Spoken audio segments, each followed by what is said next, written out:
হরে কৃষ্ণ।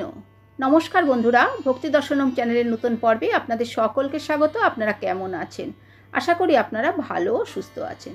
বন্ধুরা, আজকের পর্বে জানব শ্রাবণ মাসের পূর্ণিমাতে ঝুলন যাত্রা বা ঝুলন পূর্ণিমার মাহাত্ম্য এবং এই পূর্ণিমা সম্পর্কে নানান অজানা তথ্য। ভিডিওটি অবশ্যই শেষ পর্যন্ত দেখতে থাকুন। শ্রাবণ মাস এলেই আমাদের ঝুলন এবং রাখি পূর্ণিমার কথা মনে পড়ে।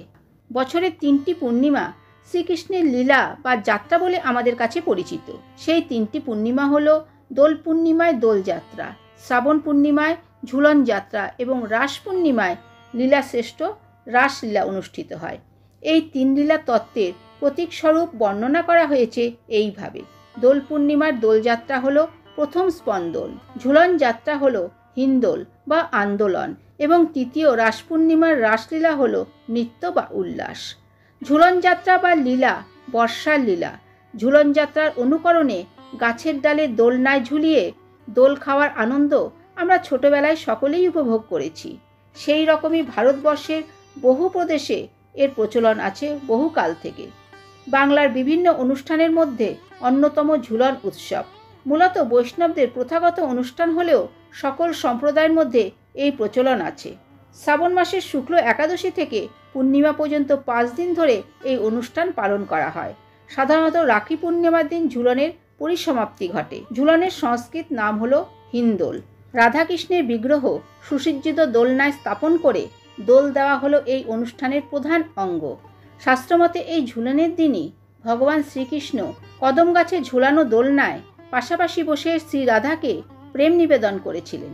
তাই ঝুলন হলো প্রেমের উৎসব। হোলি বা জন্মাষ্টমীর পর বৈষ্ণবদের অন্যতম পবিত্র অনুষ্ঠান হলো এই ঝুলন পূর্ণিমা।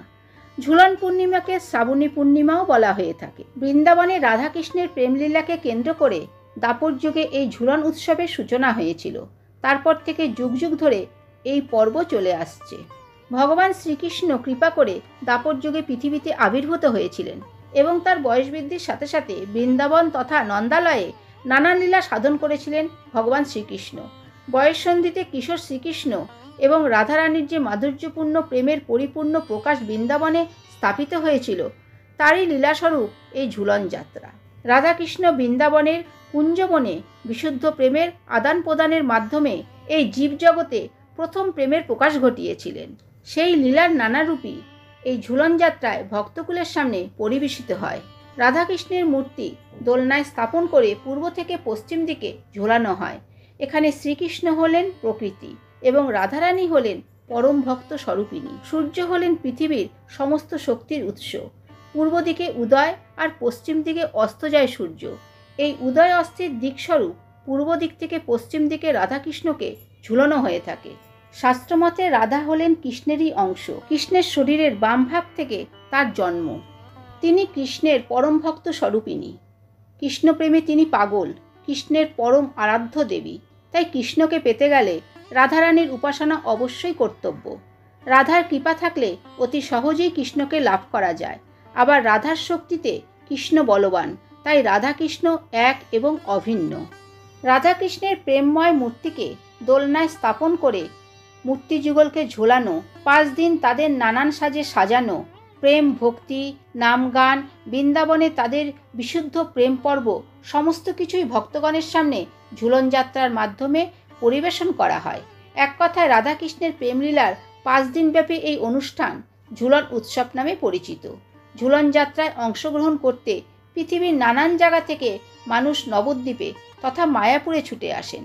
শ্রী চৈতন্য মহাপ্রভুর জন্মস্থান নবদ্বীপ তথা মায়াপুরে যেরকমভাবে ঝুলন উৎসবটি পালন করা হয় তার অন্য কোথাও হয় না। কৃষ্ণের বাল্যকাল থেকে কিশোর বয়স পর্যন্ত নানান রকমের পুতুল দিয়ে সাজানো হয়ে থাকে। এইটাই ঝুলনের বিশেষ আকর্ষণ। ভক্তদের বিশ্বাস এই ঝুলন উৎসবে রাধাকৃষ্ণকে দোলনায় দোলালে কৃষ্ণ অধিক খুশি হয়ে থাকেন।